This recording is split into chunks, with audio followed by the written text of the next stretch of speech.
Entre a Terra e o Céu, capítulo 7, Consciência em Desequilíbrio, e capítulo 8, Deliciosa Excursão.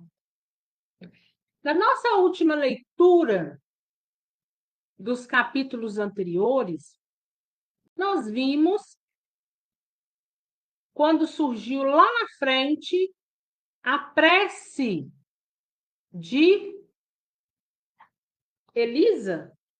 Gente, é tanto nome, né? Tanto nome que nos aparece que a gente fica até confusa, né? Mas é porque a gente lê, eu no meu caso, né? Leio mais de um livro, Evelina, né? Então a gente viu que através da prece de Evelina, tudo foi desencadeando, desencadeou-se uma história. E nós vimos no nosso último encontro que André Luiz e Hilário, junto com Clarencio, vão até uma colônia onde se encontra Júlio. Mas nessa colônia também, eles vão levar duas mães encarnadas para poder visitar os seus filhinhos, né?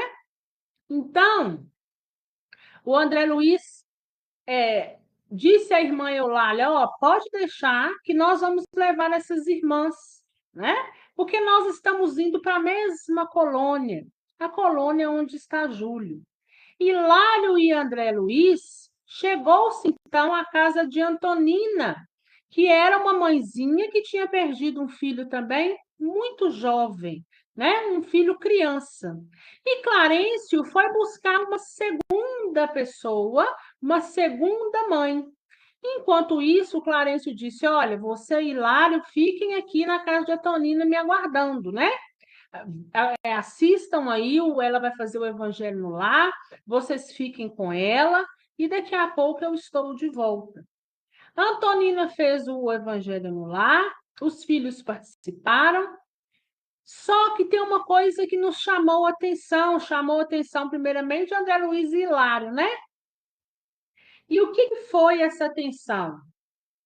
Que eles viram que ela estava ali para fazer o evangelho, junto de 3 crianças, 2 rapazes e uma mocinha, mas que havia ali, num recanto do compartimento humilde, havia um triste velhinho desencarnado, né?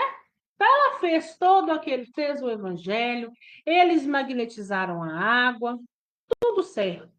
Mas André Luiz percebeu, junto de Hilário, esse velhinho desencarnado que ali se encontrava. E é assim que nós vamos começar, né, vamos continuar o desfecho da história. Eles estavam, então, aguardando que Antonina fosse adormecer. Nós sabemos que quando a gente dorme, nosso corpo espiritual, nosso espírito, né, não é se desligar, mas ele sai do corpo, o fio prata, o fio fluídico continua ligado ao nosso corpo físico, mas o espírito, então, se vê livre. E são nesses momentos que as visitas acontecem. Então, André Luiz estava aguardando Antonina adormecer para que pudesse levá-la, porque ela iria visitar o filho, né? O filho que já tinha desencarnado. E aí, olha lá, consoante as recomendações que havíamos recebido, aguardamos Dona Antonina no estreito recinto em que se processava o culto familiar. Agora, conseguíamos reparar o ancião desencarnado com mais atenção, conservando integrais remanescentes da vida física, abatido e trêmulo, parecia inquieto e dementado. Então, olha lá, o velhinho, quando terminou, Antonina foi adormecer. Enquanto eles aguardavam Antonina, eles puderam colocar os olhos, né, mais de perto nesse velhinho que ali estava, né? E ele estava lá no cantinho e parecia inquieto, dementado, abatido, trêmulo, né? E aí o que acontece? Ele não via nem André Luiz e nem Hilário. Por que isso? Nós já sabemos que a vibração, quando ela é vibrações mais sutis, o que está mais denso não consegue acessar. né? Da mesma forma se a gente está numa vibração mais densa, certas coisas boas a gente nem consegue perceber que estão acontecendo também. A gente tem uma tendência a ver somente aquilo que é denso e pesado, que está como nós. Então, aqui nesse caso é a mesma coisa. Esse velhinho estava lá, André Luiz e Hilário também, e eles não conseguiam visualizar nenhum dos dois. Então, André Luiz lembrou ao companheiro Hilário que eles poderiam se fazer presente, que eles poderiam, de uma certa forma, densificar o veículo físico, ou seja, o perispírito, o espírito, né? E fazer o quê? Pela concentração da vontade, se apresentar a esse velhinho que ali se encontrava. E assim, então, eles fizeram.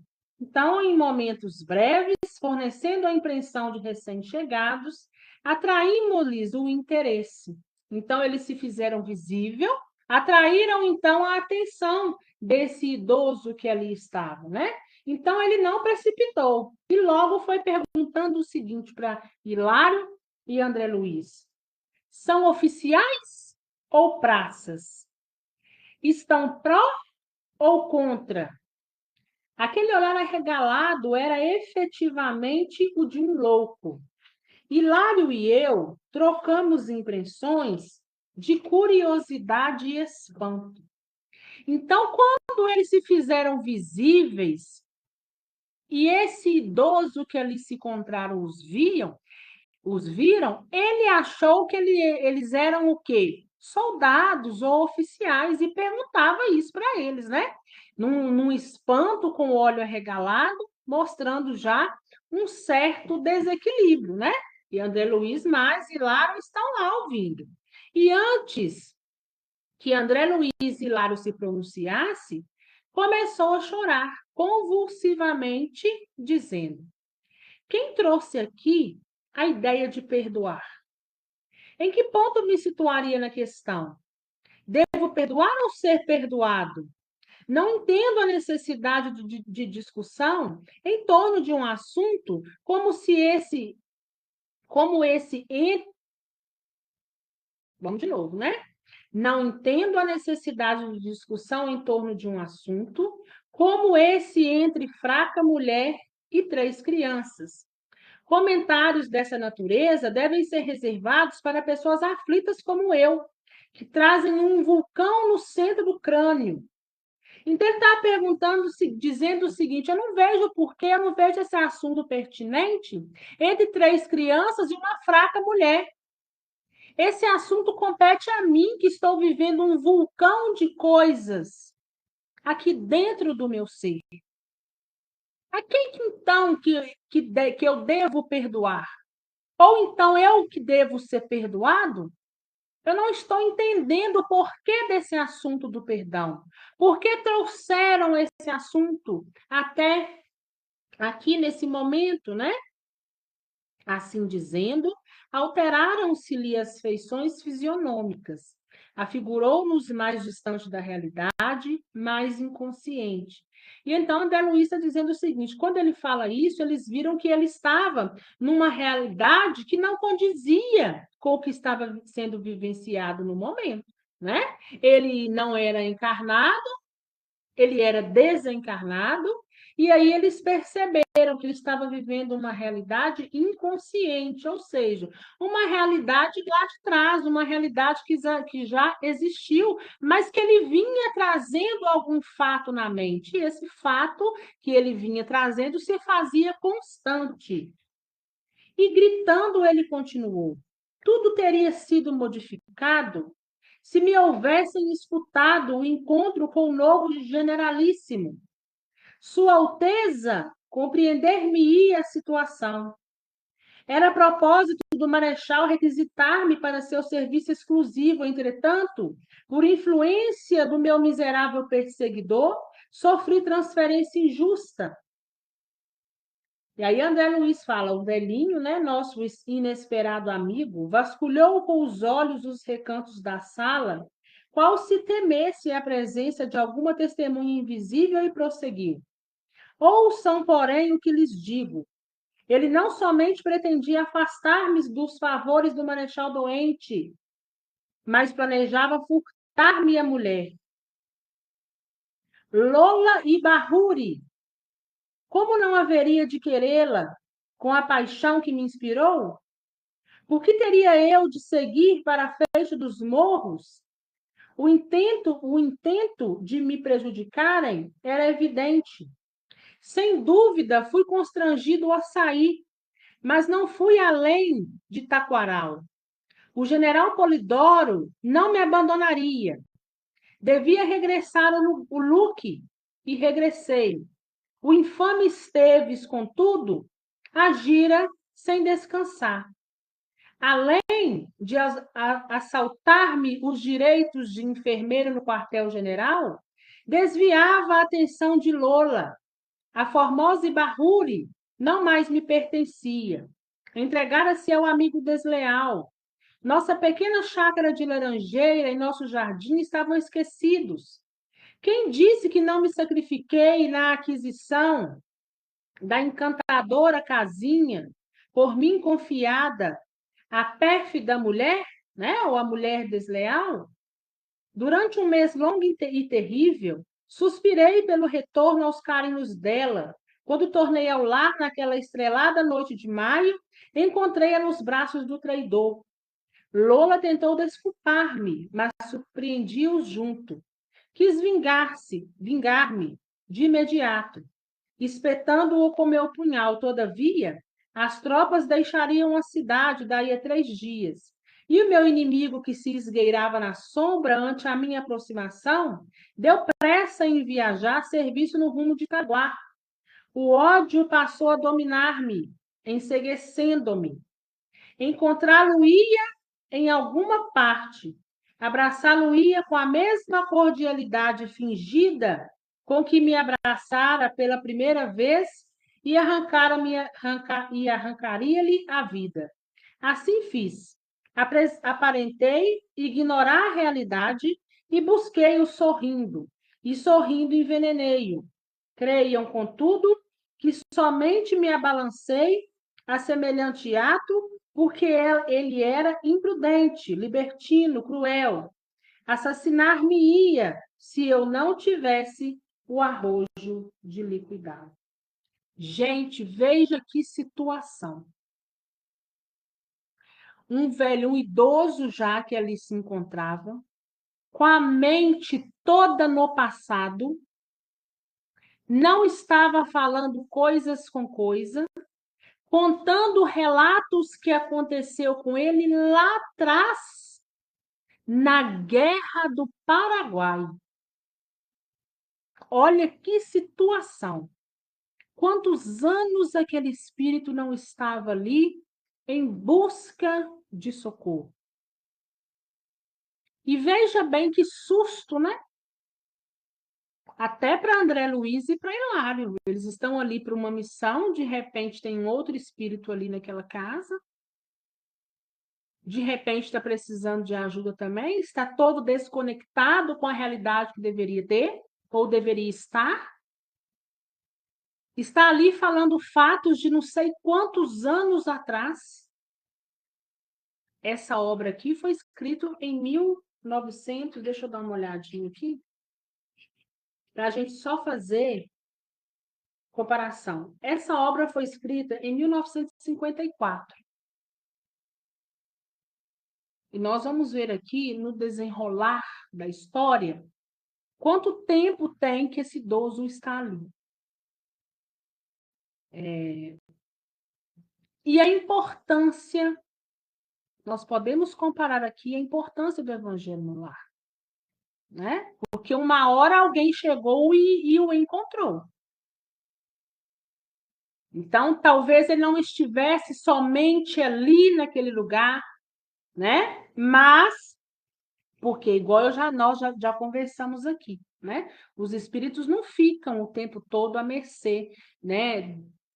Da materialidade, trabalhando em função 24 horas. E eles vêm quando requisitado ou quando é necessário, né?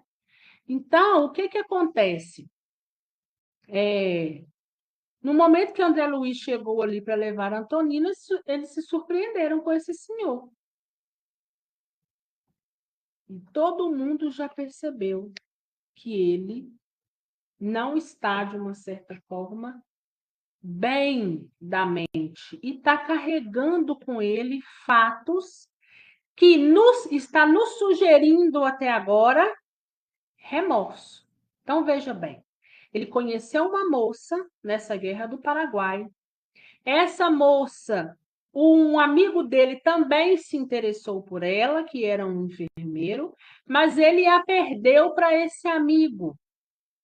Ele surpreendeu os dois juntos, quis matá-lo com o punhal que se encontrava, mas ele disse: não, eu vou fazer melhor, né? Da mesma forma que ele está me fazendo, né? Ou seja, sorrindo para mim, sorrindo também, né? Eu vou assassiná-lo, eu vou liquidá-lo.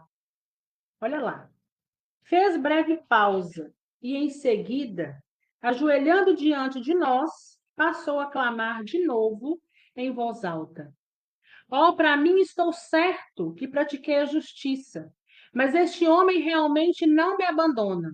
Lutei tanto, casei-me e organizei grande família, devotei-me à religião, desfrutei os benefícios do Santo Sacramento e admiti que tudo estivesse amplamente solucionado. Entretanto, depois de retirar-me do corpo físico sob a imposição da velhice e da enfermidade, longe de encontrar o céu que parece cada vez mais distante de mim, reconheço que este homem continua a perseguir-me por dentro. Faz muitos anos que me despedi dos ossos fatigados e perambulo aflito e infeliz, carregando o inferno dentro de mim. A princípio, procurei o sepulcro, na esperança de soerguer meus restos, e escondendo-me neles, esquecer. Né? Então, olha lá, olha o que ele dizia. Ele, de fato, deu cabo da vida do outro, por uma mulher. Mas ele retornou, ele constituiu família, e ele está falando o seguinte: olha, ele ainda me persegue dentro de mim. A gente vê aqui claramente a figura do remorso. Porque quando a gente faz algo que lá no fundo a gente sabe que não deveria ter feito, nós estamos ali sujeitos à lei, a lei de ação e reação, e começa pelo remorso, começa por aquele desejo que não deveria ter feito. Mas ainda assim ele começou a fala aqui dizendo: eu tenho em mim que eu fiz justiça, que eu deveria ter feito naquele momento, era aquilo mesmo, diante de todos aqueles fatos. Mas, olha só, ele construiu família, mas carregou durante toda uma existência esse remorso. Desencarnou, achou que veria o céu, e o céu está cada vez mais distante, porque ele continua perdido pela terra, né? Está aí sem socorro, está aí sem amparo. Compreendendo, porém, que meu desejo era de todo frustrado, fugi para sempre do lugar que me asila os despojos e devoro ruas e praças, buscando autoridades que me socorram. Então, veja bem, diante da morte do corpo físico, diante da confusão que se estabeleceu na mente, primeiro ele procurou os seus destroços, lá no cemitério, né? Ele foi para ali, junto dos seus restos mortais, ele queria se esconder ali para tentar esquecer da realidade que ele estava agora. Mas só que não tinha jeito. Então, diante disso, ele ficou aí, perambulando pelas ruas, né? Ele ficou pelas ruas, pelas praças, buscando uma autoridade que o compreendesse, que o socorresse, que o ajudasse. Olha para vocês ver a mente da pessoa como que fica. E aí nós temos a plena convicção de que a vida continua. Ele carregou consigo a vida inteira isso dentro dele, esse remorso de ter tirado a vida de alguém. E agora desencarnado, ele continua totalmente perturbado, porque agora desencarnado, agora em espírito, está tudo mais latente, mais visível, se torna energia. Então, o que doía tende a doer mais. O que você tem como remorso tende a se expandir mais, porque você está fora do corpo físico. E aí, ele está por aí, sem socorro, perambulando pelas ruas. Depois de passar as mãos pelo rosto, enxugando as lágrimas, continuou. Ó senhores, por quem são? Ainda mesmo que meu erro fosse tão clamoroso assim, tanto tempo de convívio com este monstro, a olhar-me imperturbável, não bastaria a expiação que me compete ao resgate? Olha aí. Ele já acha o seguinte, né? Que já passou tanto tempo, já não bastava o que ele estava passando? Se eu confessasse o crime e me demorasse por menos tempo no cárcere, não estaria redimido diante dos tribunais? Sentindo que algo nos caberia dizer como um consolo, afaguei-lhe a cabeça branca e falei, tentando ser gentil. Acalme-se, meu irmão. Quem de nós não terá desacertado no caminho da vida? Sua dor não é única. Também nós trazemos o espírito pejado de aflitivas recordações. As lágrimas de desesperação desajudam a alma, né? Então, as lágrimas de desespero atrapalham a alma. Pelas citações que ouvíramos, percebi que o nosso interlocutor se reportava ao tempo da Guerra do Paraguai e, buscando penetrar o labirinto de suas palavras que estabeleciam ligação do passado com o presente, eu perguntei: a que novo generalíssimo se refere? Ah, ignoram? E dando-nos a ideia de quem vivia profundamente arraigado a particularidades do pretérito do passado, ele nos disse: recordo-me com precisão. Sim, a proclamação dele era de 16 de abril. O príncipe Dom Gastão de Orleans era o novo comandante em chefe, mas muito me pesava o afastamento do marechal. Deles, perguntei, reavivando a memória. O Marechal Guilherme Xavier de Souza era meu amigo, meu protetor. Doente e cansado, precisava de mim, contudo afastaram-me dele. Esteves, o cão infiel. Esteves já é aquele, né? Que era o enfermeiro que fez o quê? Que tomou, né? Entre aspas, né? A mulher que ele também desejava. Nesse instante, porém, a voz extinguiu-lhe na garganta. Esbugalharam-se-lhe os olhos, e como se estivesse atormentado no íntimo por forças terríveis, insondáveis à nossa observação, começou a queixar-se desesperado. Ah, não posso continuar. Ele novamente ele a crescer dentro de mim. Observa-me com asco e ainda lhe ouço as últimas palavras no estertor da morte. Não, não, bradava ele. Agora, com evidentes sinais de angústia, hei de libertar-me, eu tenho fé. O remorso corroía tanto por dentro que ele tinha a sensação de que o outro o observava. E, de fato, não existia observação de nenhum outro espírito ali. Esse caso aqui está muito diferente do caso de Odila com Zumira. De fato, Odila obsedia Zumira. De fato, existe um espírito ali com sede de obsessão, de vingança, por alguma razão. Aqui, no caso dele, é o remorso, e ele acha que esse Esteves o persegue, que ainda não está bom, mas que ele vai, né, o que ele fala, que ele vai se libertar, que ele tem fé nessa libertação. Né? Então, André ficou comovente com a situação dele e disse para ele, sim, meu amigo, a fé representa o milagroso salva-vida de todos os náufragos. Você tem orado? tem pedido a Jesus amparo e assistência? Ele disse sim, sim. E ainda não lhe chegou nenhuma ajuda, nenhum socorro celeste. E ele centralizou o olhar em André e informou. Há alguns dias, fui à igreja do Rosário, recordando, como sempre, a visita que fiz até lá na véspera de minha partida para a guerra. E tanto rezei que tive a felicidade de ver o marechal, que me apareceu de súbito. Estava mais moço e incompreensivelmente refeito. Roguei-lhe a proteção, ao que me respondeu informando que o meu caso seria tomado em apreço, que eu descansasse, pois ainda que os nossos erros sejam grandes, maior é a compaixão de Deus, que nunca nos desampara. E exibindo um gesto de profundo abatimento, ele continuou, né?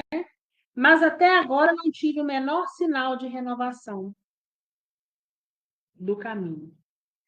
Então ele orou até uma igreja, né? Viu esse marechal. Esse marechal disse a ele: Olha, nós vamos ver o que podemos fazer para você. Mas até então não tinha tido resposta, né?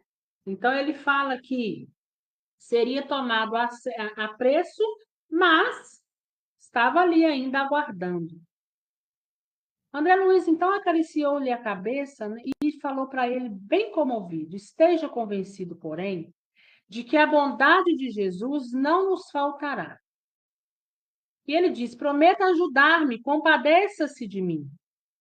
De coração intimamente tocado por semelhante apelo, hipotequei-lhe a decisão de colaborar em sua paz e soerguimento. Então, André Luiz ficou comovido pela situação e disse a ele assim: Olha, eu vou te ajudar no que for possível. André Luiz teve compaixão dele nesse momento, né? Quando o infortunado ancião procurava abraçar-me, Clarencio chegou, guiando a outra pupila que nos acompanharia na excursão. Chegou agora Clarencio, juntamente com a outra senhora que ele foi buscar para fazer companhia a Antonina e a eles para ir até uma colônia para ambas ver os seus filhos e eles para que eles pudessem ter uma palavrinha com Júlio, né? E então chega Clarencio. Simpática e humilde, a outra que chegava, né? Após cumprimentar-nos, manteve-se à distância. O mentor, Clarencio, num átimo de segundo, compreendeu o que se passava. Vimos-o concentrar-se por momentos desificando-se para auxiliar com mais presteza. Clarencio chegou e de imediato percebeu a situação. E num átimo de segundo, ele também se recolhe da mesma forma que ele percebe aquela situação e ele se vê pensativo, né? Concentrado ali. Mas o que ele estava fazendo na verdade, né? Buscando o passado daquele senhor. Os espíritos mais evoluídos, eles têm essa faculdade, sabe? De, quando bate um olho no espírito, conseguir retroagir no tempo para poder entender aquela situação. E eles entendem isso muito rápido. E foi o que Clarencio estava fazendo, né? Saudado pelo velhinho, afagou-lhe a fronte e avisou-nos: permanece dementado. A mente dele fixou-se em recordações que o obcecam. Mas, experiente que nós outros, guardou-o nos braços com paternal carinho, conquistando-lhe a confiança, e perguntou ao irmão: Que procura, meu irmão? Venho suplicar-lhe o socorro de Antonina, minha neta. É a única pessoa que se lembra de mim com amor. Dentre os numerosos membros de minha família, só ela me oferece asilo no coração. Então, agora nós entendemos que esse idoso, esse velhinho que perambula pelas ruas, que vai pela igreja, que está com a mente enfraquecida, é avô de Antonina. E ele está ali na casa de Antonina, né? Apareceu ali na casa de Antonina, por quê? Porque Antonina é a única que lembra dele. É a única que ainda faz prece por ele. Porque ele já caiu no esquecimento das outras pessoas, principalmente dos outros familiares, né? E ele fala que só ela oferece asilo na oração, ou seja, ela ora por ele. Então, ele estava ali em busca de ajuda. E por que reiniciar essas referências lamuriosas? O ministro colocou a mão sobre a cabeça de nosso interlocutor, como a sondar-lhe o íntimo em minuciosa perquirição, e em seguida nos informou. Temos aqui nosso irmão Leonardo Pires, desencarnado há cerca de 20 anos. Então, veja bem, se o livro foi escrito em 1954, e essa história sendo contada, né, nós podemos ter uma ideia mínima de que ele desencarnou aí no mínimo, né, em 1934. Então, ele viveu lá na década de 1800, né? Vamos dizer assim. Nasceu lá, viveu um pouco, entrou na década dos anos 900, né? Século 20, e então estava aí ainda perdido, né? E Clarencio vem esclarecendo para nós e esclarecendo para André Luiz e para Hilário. Quando jovem, foi empregado do Marechal Guilherme Xavier de Souza, e hoje conserva a mente detida num crime de envenenamento em que se envolveu quando integrava as forças brasileiras acampadas em Piraju, no Paraguai. Podemos conhecer o delito em suas particularidades na tela das recordações que o atormentam. É um domingo de festa em campanha, 11 de julho de 1869. A missa é celebrada em pleno campo por um frade capuchinho. O conde deu, com a luzida oficialidade do seu quartel-general, está presente. Nosso amigo muito moço ainda aparece no corpo da infantaria. Não se mostra, porém, interessado nas graves advertências do sacerdote no ato religioso, nem no apelo ardente e patriótico do generalíssimo, que pronuncia brilhante e inspirada a locução para os comandados. Olha com impertinência um companheiro recém-chegado de Itauguá, enfermeiro em serviços especiais, é José Esteves, irrequieto brasileiro de olhos escuros e inteligentes, de garboso porte, com seus 30 anos bem feitos, partilha com o nosso amigo o afeto de uma linda mulher desquitada que abandonou o marido e um filho pelo prazer da aventura. Pires, o irmão, que observamos inconformado com os favores da criatura amada para com o patrício que ele odeia, finge ignorar-lhe a situação e insinua-lhe maneiroso e gentil. Terminada a festa, convida Esteves para uma refeição mais íntima e juntos comentam entusiásticos as noitadas do Rio, ansiosas pelo retorno às seduções da retaguarda. Então, olha lá, Clarencio já explicou tudo, né? Esse velhinho se tratava de quem? Ele chamava Leonardo Pires. Então, lá na noite de 11 de julho de 1869, depois daquele culto, ele atraiu esse amigo, porque sabia que esse amigo estava de caso com essa mulher ao qual ele estava interessado, essa mulher que já havia largado o marido, largado os filhos para viver na aventura. E ele falou: hoje eu vou dar cabo desse enfermeiro, devido ao fato dessa mulher também ter se interessado por ele. Então, ele chamou para que fosse junto com ele num momento mais íntimo, ou seja, passa lá em casa para que a gente possa, então, jantar juntos. E foi nesse momento que ele envenenou né? Envenenou-se, então, o Esteves, né? E olha lá, Esteves entrosa-se com as impressões de Leonardo, confia nele e conversa falante até que o vingativo colega, na taverna improvisada, lhe oferece um copo de vinho com veneno fatal. O companheiro bebe, experimenta estranhas vertigens e morre praguejando. O acontecimento é recebido com admiração. Um médico argentino é chamado a opinar e verifica o envenenamento. Contudo, as autoridades julgam o silêncio mais acertado. As tropas deveriam seguir rumo ao Paraguai e o caso é encerrado sem maior investigação. Leonardo acompanha o exército para a vanguarda e tenta esquecer o ocorrido. Convive ainda com a requestada mulher por mais algum tempo, mas de regresso à terra natal, desinteressa-se dela e casa-se no Brasil, deixando vários descendentes. Desencarna, valetudinário, todavia no leito de morte, reconhece que a lembrança do crime lhe castiga o mundo interior.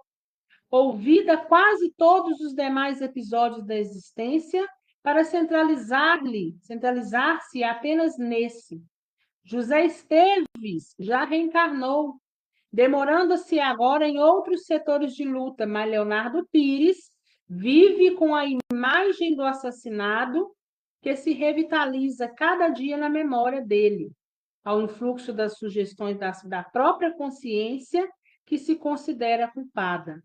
Como vemos, é a lei de causa e efeito a cumprir-se natural. E agora confirma para a gente, né?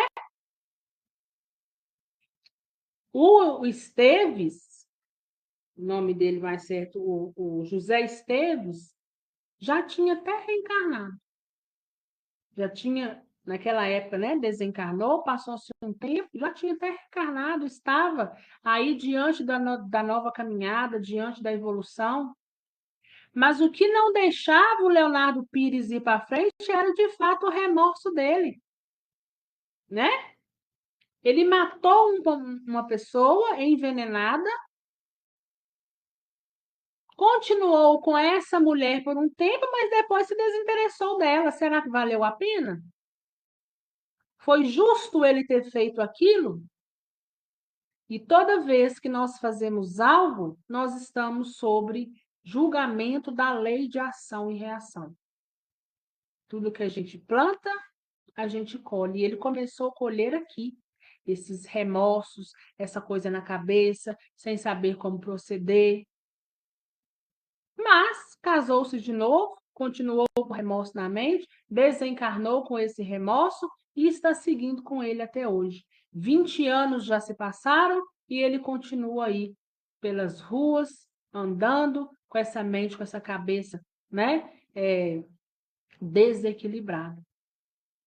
E aí a gente vê, mais uma vez aqui, a importância de quando um ente é socorrido e amparado. Porque muitos ficam nesse estado, carregando remorsos, outros à mercê de outros espíritos que estão por aí, que zombam, que de uma certa forma aprisiona, que suga. Então, nós precisamos dar valor, né, ao trabalho da espiritualidade, dar valor a quando nossos entes queridos têm um certo entendimento e vai embora. Mas, sobretudo, é muito importante que nós também possamos olhar as nossas decisões. Porque uma decisão que eu tomo hoje me gera consequências lá na frente. Que às vezes, no momento, eu acho que eu vou saber lidar com elas, mas na verdade nós não vamos saber lidar. Né? Então, nós precisamos estar cientes de que a vida continua e nós vamos carregando conosco os nossos atos, as nossas ações, a nossa mente segue viva e nós conseguimos raciocinar da mesma forma que nós raciocinamos hoje, mas em detrimento de determinadas situações que nós mesmos jogamos no nosso caminho, nós podemos nos desequilibrar. Nesse instante, porém, Otonina, em seu veículo sutil, surgiu à porta da câmara em que seu corpo dormia, vindo ao nosso encontro. Então, nesse momento, Antonina saiu do corpo físico, né? Ela estava agora num veículo mais sutil, ela estava ali em presença espiritual. Então, ali já se encontrava Clarencio, já se encontrava Hilário, André Luiz, a irmã que Clarencio tinha ido buscar, o velhinho, e agora chega Antonina em espírito. E nós vamos começar assim o nosso capítulo 8, chamado Deliciosa Excursão.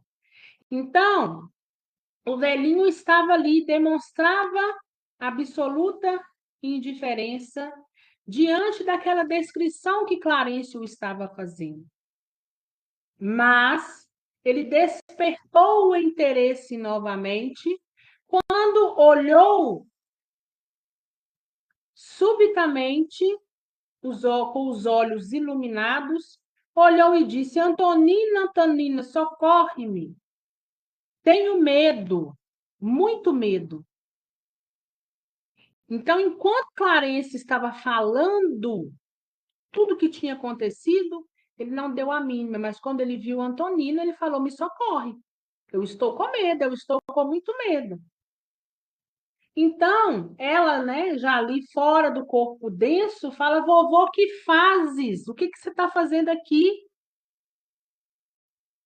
E ele disse: ajuda-me. Todos na família me esqueceram, com exceção de ti. Não me abandones. Ele, o meu ferrenho inimigo, me tortura por dentro. Assemelha-se a um demônio morando em minha consciência. Tentava agora enlaçá-la aflito, mas Clarencio interferiu indicando-nos, ouça, amigo, nossos irmãos prometeram ampará-lo e de certo cumprirão a sua palavra. Nossa abnegada Antonina, no momento, precisa ausentar-se em nossa companhia por algumas horas.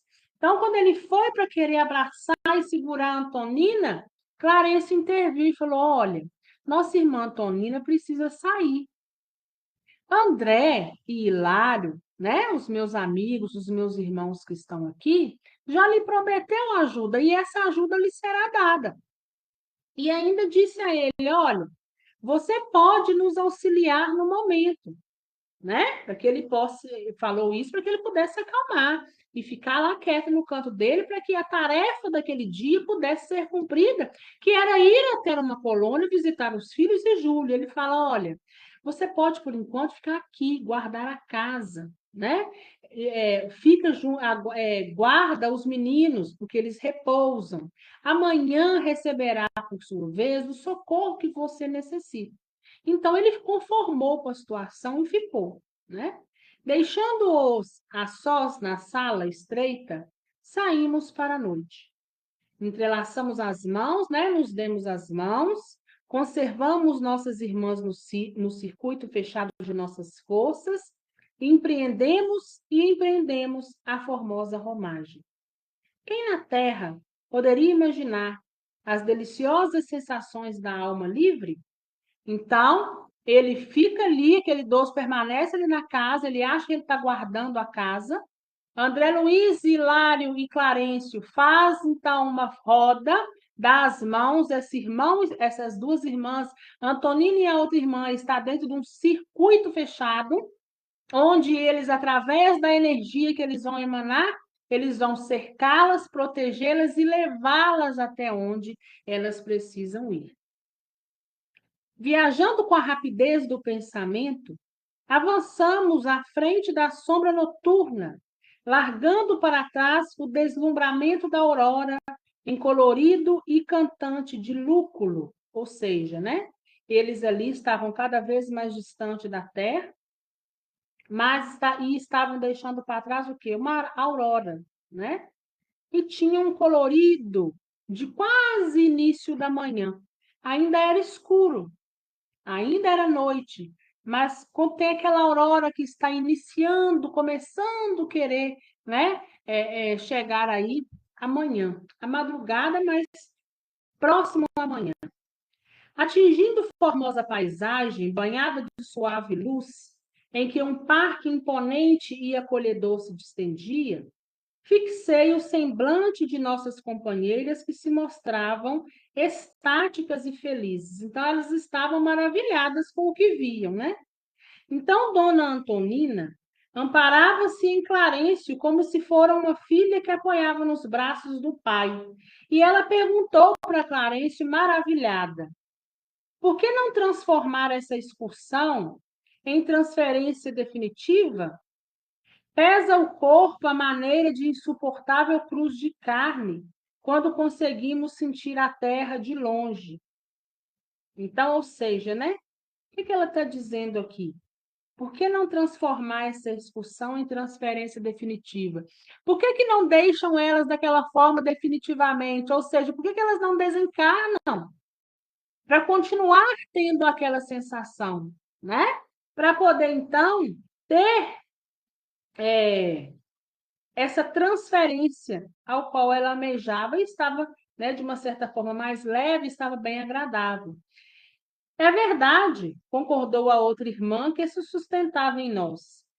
Por que não nos é dado permanecer, esquecendo os pesares e os desabores do mundo? Compreendemos, ajuntou o ministro, compreendemos quanta inquietação punge o espírito reencarnado. Mormente, quando desperto para a beleza da vida superior, entretanto, é indispensável que saibamos louvar a oportunidade de servir sem jamais desmerecê-la. Achamos-nos ainda distante da redenção total, e todos nós, com alternativas mais ou menos longas, devemos abraçar a luta na carne, de modo a solver com dignidade nossos velhos compromissos. Somos viajores nos milênios incessantes.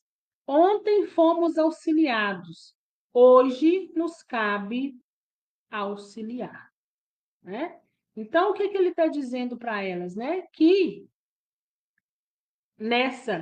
o espírito reencarnado, muitas das vezes tem inquietação, mas que todos nós, para que nós possamos progredir, é preciso que a gente dissolva com dignidade os nossos compromissos. O que é isso? Que nós possamos viver os nossos projetos reencarnatórios e, com isso, dentro das oportunidades que nos é colocada, nós precisamos ir diluindo, nos aprimorando, deixando para trás os nossos erros, aprendendo com as oportunidades, né? Nós ainda não somos perfeitos, nós ainda não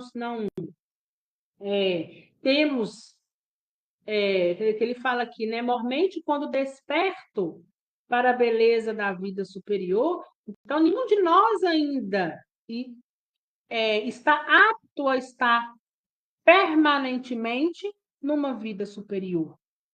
E a gente estar em constância permanentemente daquela forma, né? No momento não era possível, porque se eles estavam ali, é porque eles também já passaram um dia por todo o processo que nós estamos passando.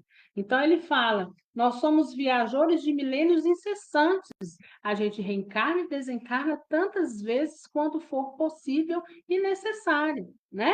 Então, ontem nós fomos auxiliados, hoje nós podemos, então, e cabe a nós auxiliar. Então, à medida que eles avançavam, eles sentiam ondas de perfume em torno deles que revigoravam as energias e induziam-os a respirar longos sorvos. Flores de contextura delicada pendiam abundantemente de árvores vigorosas, embalsamando as leves vibrações que sussurravam encantadoras melodias. Como se trouxesse agora todo o busto engrinaldado de luz, né, enfeitado de luz, Clarencio sorria bondoso. Fizeram-se um silêncio. Sentimos-nos todos magnetizados e enternecidos ante a beleza do quadro que nos prendia a admiração.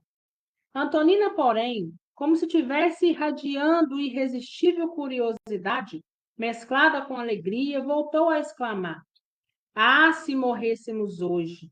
Se a carne não nos pesasse mais!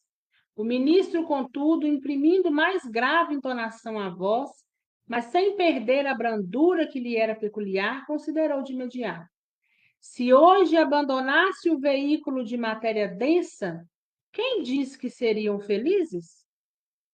Quem de nós obterá a suprema ventura sem a perfeita sublimação pessoal? Olha, gente, isso serve para todos nós, que às vezes, diante das adversidades da vida, nós nos vemos com o fardo tão pesado que às vezes a gente quer ir embora, né? Isso acontece com todos nós em algum momento. Por mais resignação que a gente tenha, às vezes a gente fala, nossa, está tão pesado que dá vontade de ir embora, largar tudo aí. Embora para onde? Ah, não sei, para minha origem, eu queria era morrer mesmo, né? Não ter uns pensamentos assim. E às vezes a gente não pode passar por eles, nós não estamos sujeitos, né? Porque às vezes a carga é muito pesada na nossa vida. Só que a gente tem em nós um olhar equivocado de que, ah, se eu morrer agora, tá tudo bem. Eu vou para um lugar bom e ótimo. Eu vou aprender a vibrar positivamente, tá tudo certo. Só que Clarencio fala para Antonina, quem disse a vocês que se vocês desencarnassem hoje, agora, nesse momento, vocês estariam felizes?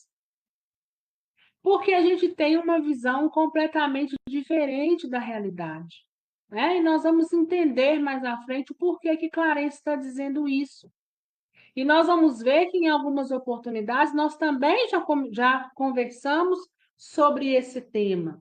Olha lá, ele olhando a Antonina com alegria, disse para ela: Agora vocês visitarão filhinhos abençoados que a morte lhes arrebatou temporariamente ao convívio terrestre.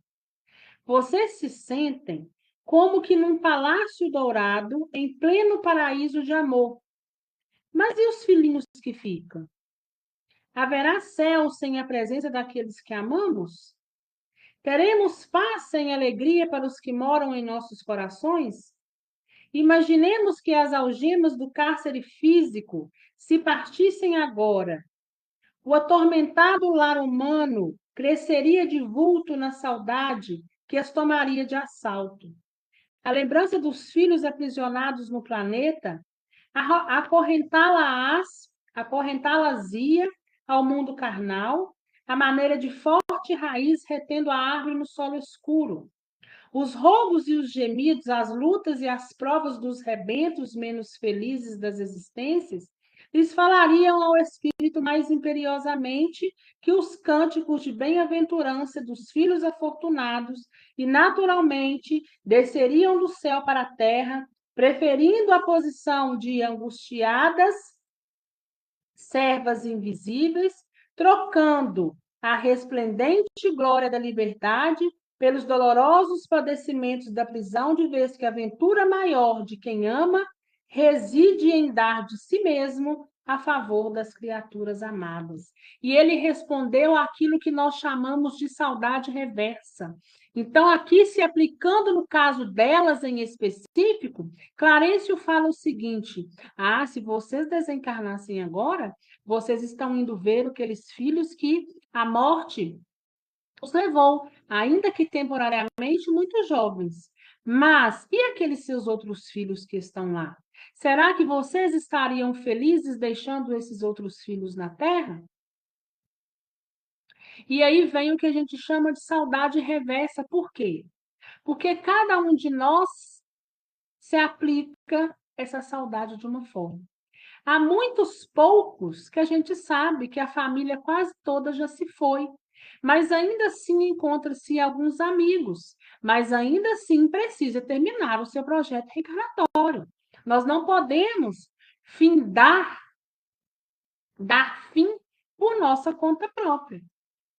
Então, por isso que a gente fala, aproveite quem está aqui hoje. Aqueles que foram, orem por eles. Porque às vezes a gente tem essa ânsia, né? Ah, eu quero ir embora, eu quero estar junto com os meus, mas e aqueles que aqui estão?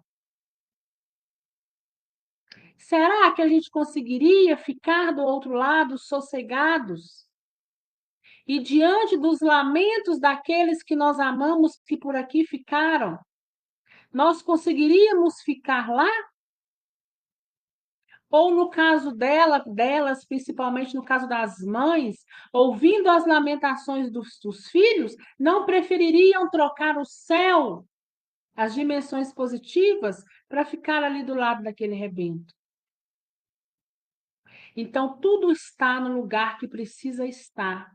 Tudo está na maneira que precisava estar, de acordo com o projeto reencarnatório de todos nós. E todos nós só vamos embora quando for de fato chegado a hora. Quando nós estivermos chegado na última página, na última linha, do último ponto do nosso projeto reencarnatório, que um dia foi escrito por nós, o nosso livro da vida.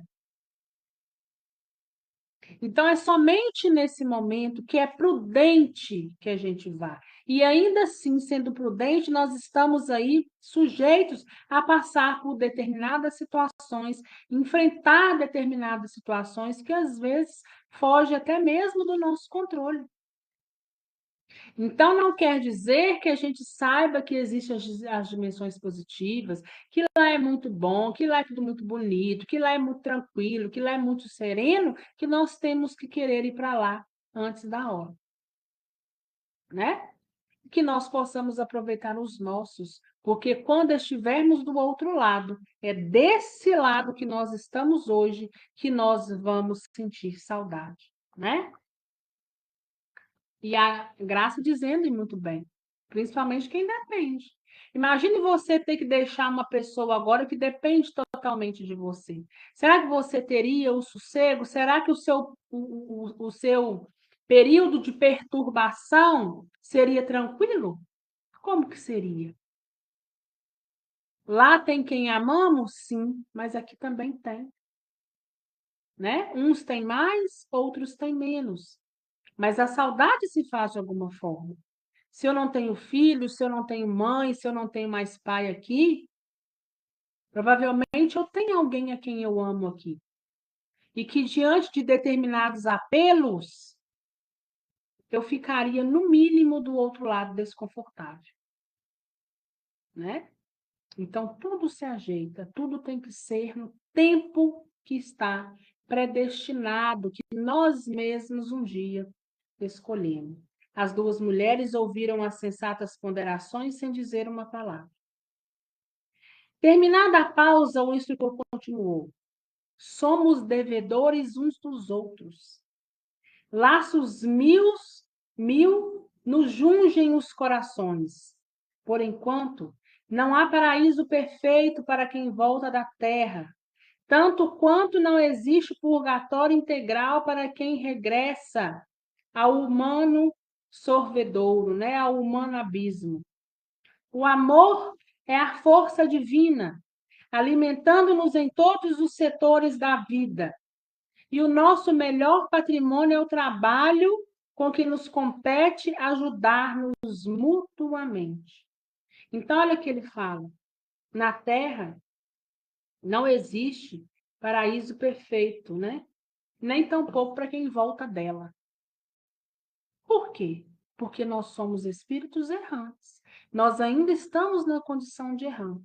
Nós vamos para mundos positivos, uns para mundos positivos, outros para mundos negativos, isso é certo, né? Mas ele fala que não existe paraíso perfeito. Porque nós não atingimos ainda a perfeição. Quando nós sairmos desse estado de errante, talvez tudo será diferente, né? Provavelmente que sim.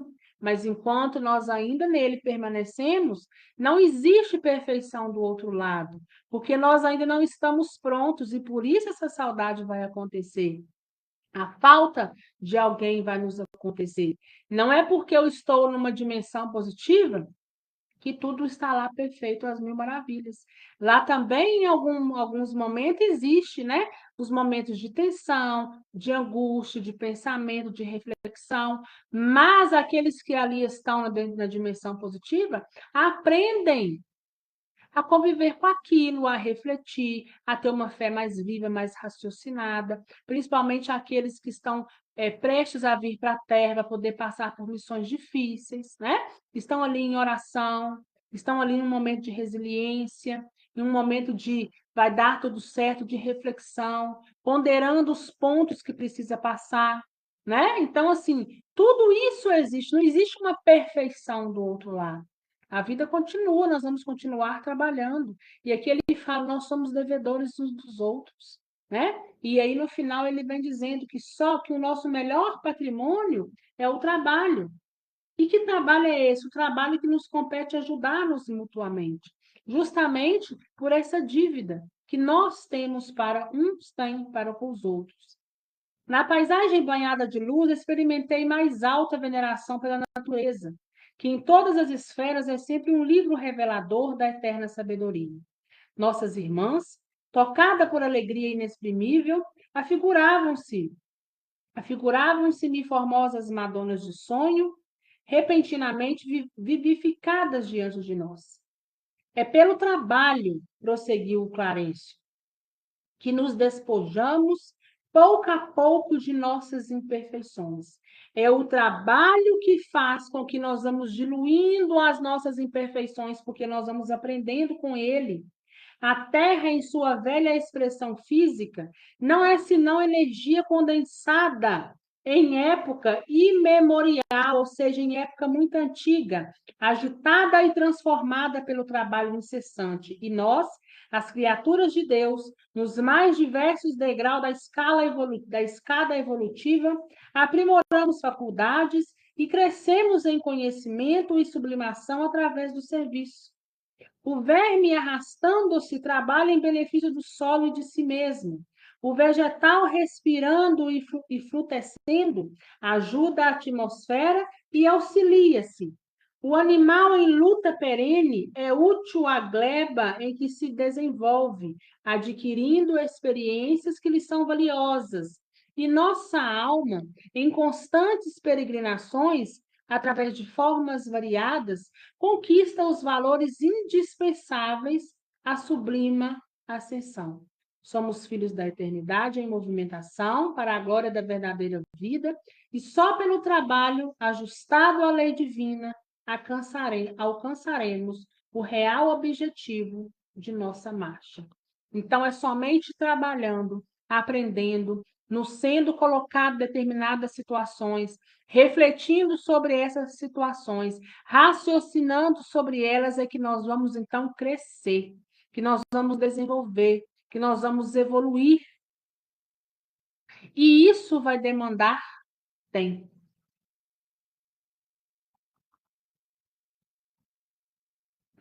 Antonina, que parecia mais acordada que a sua companheira, para a contemplação do excelso quadro que nos circundava, perguntou com eleito: por que não guardamos a viva recordação de nossas existências anteriores? Não seria bendita felicidade de reencontro consciente com aqueles que nos amamos? Antonina pergunta para Clarencio: e a memória? Não seria muito melhor se, quando a gente reencarnasse, a gente viesse para a Terra lembrando de todos aqueles do nosso passado? Seria muito bom encontrar aqueles que amamos e a gente saber, esse já foi meu pai, esse já foi minha mãe, essa aqui eu tinha um apreço muito grande, nós éramos grandes amigas, e termos em nós essa memória viva.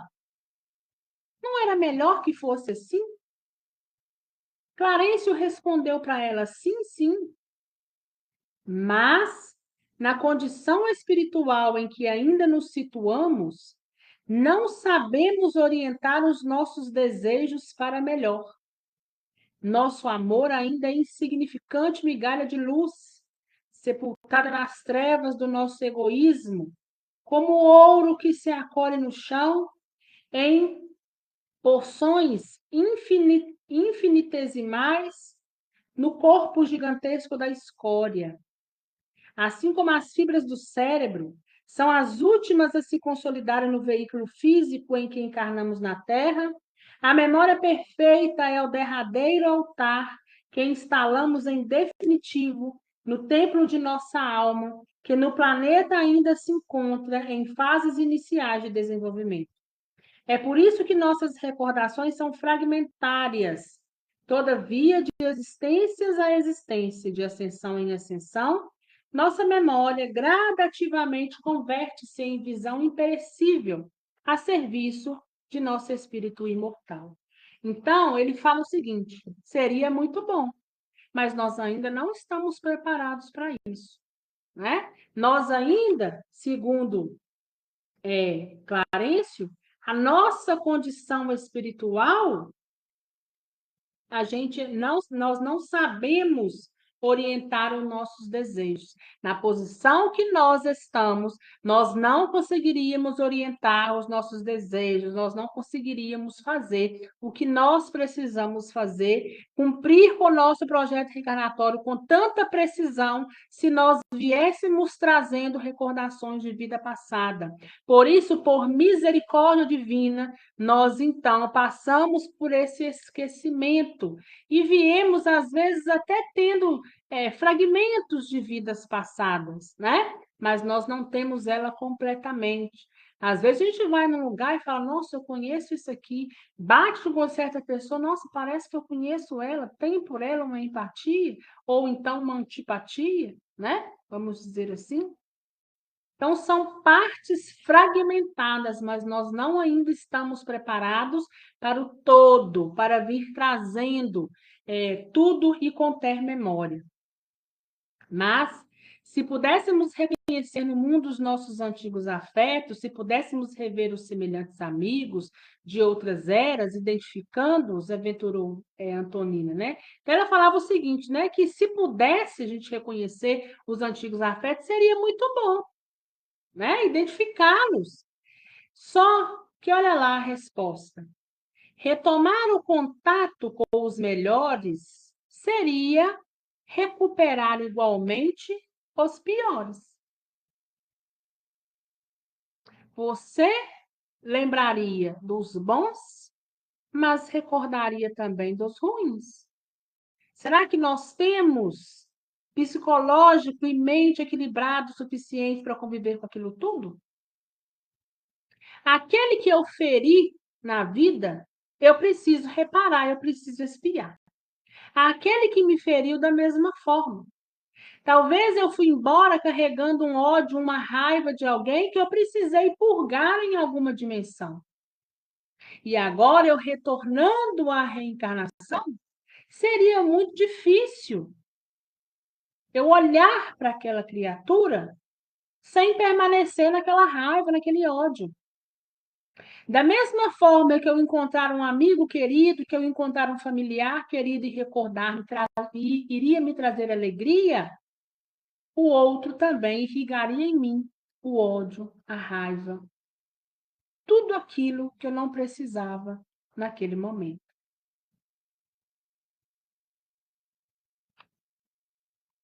Vamos continuando.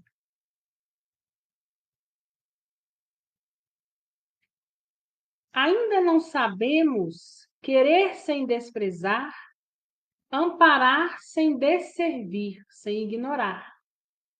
Nossa afetividade, por enquanto, padece deploráveis inclinações. Sem o esquecimento transitório, não saberíamos receber no coração o adversário de ontem para regenerar-nos, regenerando-o. A lei é sábia. Então, aqui nós vamos abrir aspas para, então, uma reflexão. Se nós viemos aqui para reparar ou para espiar algo, ou para reparar com alguém, alguém que precisa estar na minha família, mas era um inimigo ferrenho meu, mas só assim nós temos a chance, através do amor, de nos reparar. Diante daquela situação que um dia nós atraímos para nós então anulá-las da nossa existência. Então, veja bem, essa situação que eu sempre dou o exemplo e ela é de fácil compreensão. Dois irmãos crescem no mesmo lar, aprendem a nutrir um pelo outro amor, né? Nossa, eu sou apaixonado pelo meu irmão. Nossa, e não sei o quê. E os irmãos combinam e não sei o quê. Porque aprenderam através do amor que foram ali criando com o tempo. Então, esse amor eles estão carregando pela vida. Tem as exceções daqueles irmãos que não combinam, que a gente vê logo que eram inimigos ferrenhos, né? Mas ainda assim, esses a gente aprende a ter um determinado amor por eles. Porque às vezes você não o quer perto, mas você o quer bem. Aonde quer que ele estiver, você o quer bem. Você não quer ver ele passando por nenhuma situação ruim, nenhuma situação difícil, porque aquilo também te dói, né? Então, aí o que acontece? Esses irmãos desencarnam. E aí, eles recobrem a consciência e ficam sabendo que eram inimigos ferrenhos. Olha, você na vida passada fez a mim determinados absurdos que não tem nem como mensurar. Vamos supor que um desses absurdos fosse, nossa, você tirou a minha vida. Você tirou a minha vida enquanto eu deixava minha família, enquanto eu deixava os meus filhos pequenos, eu não consegui, eu não pude conviver com a minha família pelo seu ato. Só que agora você já aprendeu a nutrir um certo amor por aquele ser. O amor, ainda que escasso, você aprendeu a cultivá-lo. Ainda que você querendo longe, você quer ele longe, mas você quer ele bem. Diante desse amor que você tem pelo seu irmão, diante daquele lado bom que você também conheceu dele, você então perdoa com muito mais facilidade do que se você não tivesse aprendido a nutrir por ele um amor em uma existência. Se você tivesse vindo trazendo essa consciência, talvez o perdão não seria tão fácil. O amor não tivesse sido ganhado com tanta presteza. E aí você fala, não, por mais mal que ele me fez, pelo amor que eu aprendi a nutrir por ele, eu não quero mal a ele. E esse ponto está encerrado, né? Então, é pelo amor que a gente vai cultivando, porque aqueles que estão mais próximos são os nossos, tendem a ser os nossos inimigos, ou nós o devemos de alguma razão, uns devem aos outros, né? Eu sei desse lado ruim dele, mas eu sei também o lado bom. Eu sei que você fez determinadas coisas comigo no passado, mas agora também eu te conheço mais a fundo, eu não te quero mal. A sensação, o amor que eu tenho dentro de mim por você, ainda que numa existência nós estamos um pouco separados, cada um andando em lados talvez opostos e diferentes, mas aquele amor que eu aprendi no seio da família, no seio de uma amizade, aquela amizade profunda e verdadeira, eu não te quero mal. Pelas tantas coisas ruins você me fez, tantas coisas ruins você me fez lá atrás, mas tantas coisas boas também você me concebeu nessa existência. E aí uma coisa vai anulando a outra. Por isso nós tratamos de misericórdia divina. É uma dádiva não lembrar do que se passou, para que nós possamos vir como papéis em branco, escrevendo uma nova história, tomando novos rumos, nos perdoando, em nós irrigar amor, para só assim a gente aprender a sanar, a eliminar de nossa vida um determinado ponto, né? De qualquer modo, porém, Não olvidemos que nosso espírito assinala todos os passos da jornada que lhe é própria, arquivando em si mesmo todos os lances da vida, para formar com eles um mapa do destino, de acordo com princípios de causa e efeito que nos governa a estrada. Mas somente mais tarde, quando o amor e a sabedoria sublimarem a química dos nossos pensamentos, é que conquistaremos a soberana serenidade, capaz de abranger o passado em sua feição total. O ministro fez um intervalo, sorriu paternalmente para nós e rematou: a lei, contudo, é invariavelmente a lei. Viveremos em qualquer parte com os resultados de nossas ações, assim como a árvore, em qualquer trato do solo, produzirá conforme a espécie que subordina. O firmamento parecia responder às sugestões da palestra admirável. Bandos de aves mansas pousavam na ramaria que brilhava não longe de nós. O sol apresentava perceptíveis raios diferentes, até agora desconhecidos à apreciação comum na terra, provocando indefiníveis combinações de cor e luz.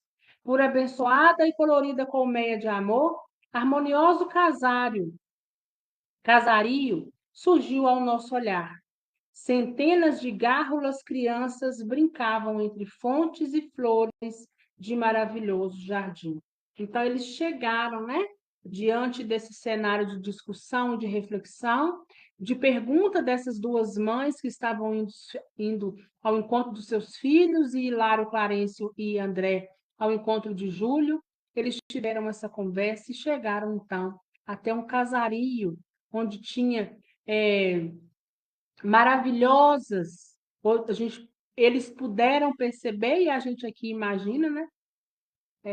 Um maravilhoso casario, onde tinha pássaros que cantavam e crianças que brincavam, né?